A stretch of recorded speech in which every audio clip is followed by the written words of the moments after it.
Hi, parents. Welcome to the weekly vlog.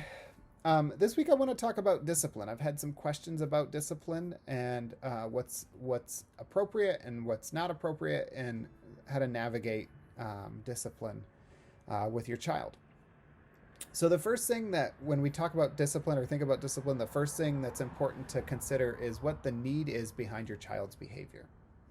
So if you've said no, maybe they want a cookie right before supper, and you've said no, you have to wait until later. What is the need there? Is it because they're hungry and anticipating supper? Is it because they need a little bit of control?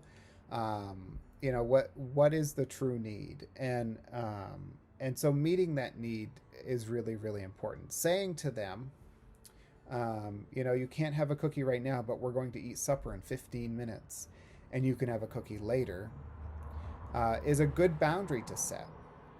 But sometimes it leads to a meltdown. In that case, they may need a little bit of control. And so, redirecting them and saying, you can't have a cookie right now, but could you help me set the table? Would you like to use blue plates or purple plates? Or would you like to put the napkin on the right or the left of your plate? Those sorts of things really, it's a little bit of control. It's a decision. It practices some decision making. That's a really, really good way to engage your child who just needs a little bit of control. If they're hungry and they're not allowed to have a cookie at that moment, maybe giving them choices. Things like, you can't have a and allowing them to make those choices is really good.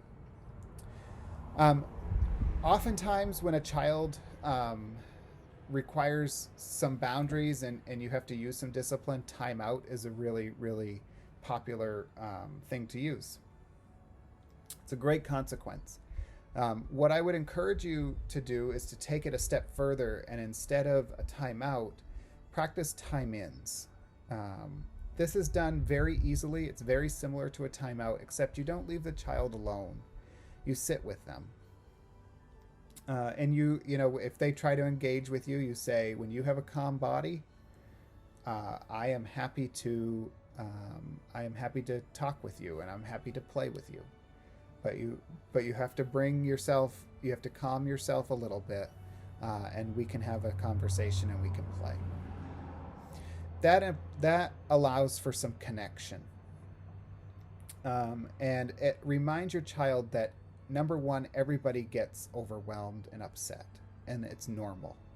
Number two, there's no reason to be shameful or ashamed of being upset and overwhelmed. It's a natural part of life.